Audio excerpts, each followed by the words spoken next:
Olá, tudo bem? Seja bem-vindo ao nosso devocional diário. Hoje nós vamos conversar sobre o texto de Efésios 5, verso 21. E o texto diz: sujeitem-se uns aos outros por temor a Cristo.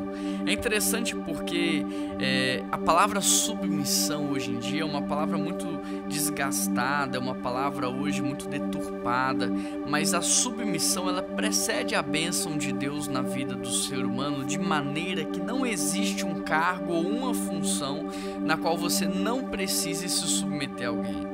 A vida humana é uma vida de submissão, mas todas as vezes que nós nos submetemos, a verdade é que nós somos abençoados. Por exemplo, José, ele se submeteu a líderes que não eram cristãos, a líderes que não praticavam a justiça. Ele chegou a ser preso injustamente, ele chegou a ser escravo e ele foi submisso em todas as esferas e Deus o honrou, o colocando como governador do Egito. Davi também foi submisso a um rei na qual não tinha mais a presença do Espírito Santo, a um rei que queria matá-lo.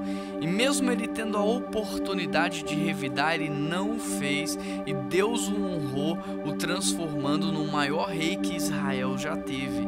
Então, quando você olha para a submissão na Bíblia, você percebe que todo mundo que exerce a submissão, ele não é humilhado, mas ele é abençoado por Deus. Deus honra aqueles que se submetem. Dentro de um casamento você pode observar isso. Quando há submissão verdadeira, você vê que aquele casamento é abençoado. Agora, quando não há submissão, você percebe que naquele casamento há muitas crises e há muitos problemas. E o interessante é que a palavra do Senhor diz que o marido tem que amar a esposa assim como Cristo amou a igreja. E como Cristo amou a igreja? Se entregando por ela, morrendo por ela. E a dificuldade das mulheres de se submeterem são a homens que talvez não a amem como Cristo amou a igreja. Então aqui a minha palavra é para os maridos, para que eles possam amar as suas esposas, se entregarem por elas como Cristo se entregou, mas também para as mulheres, para que elas possam se submeter como se submetem a Cristo. Mas não só no contexto familiar, também num contexto social, também no contexto de trabalho, que você seja submisso, sabe?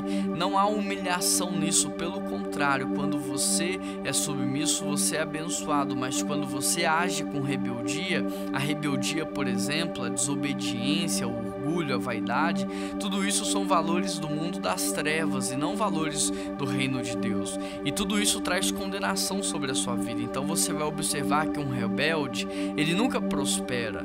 Alguém desobediente, ele nunca cresce. Alguém que desonra, ele fica paralisado no mesmo lugar.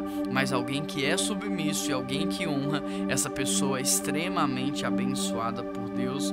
Então faz todo sentido esse texto: sujeitem-se uns aos outros por temor a Cristo, porque é Cristo que nos abençoa e é Ele que nos honra. Vamos orar nesse sentido? Pai, tira do nosso coração todo orgulho, toda vaidade, tira do nosso coração todo espírito de rebeldia, desobediência e nos dê um coração submisso em todas as esferas, os filhos aos pais, as esposas aos maridos, dentro de um contexto comercial, de trabalho. Nos dê esse coração de submissão e de honra, Pai, que a gente possa confiar no Senhor, que no tempo certo o Senhor fará a justiça e o Senhor nos exaltará. Muito obrigado pela Tua palavra, porque ela é viva e eficaz, mais penetrante do que uma espada de dois gumes, e ela não volta vazia sem antes cumprir o seu propósito. Muito obrigado pela Tua palavra, em nome de Jesus. Amém. Que Deus te abençoe e até amanhã.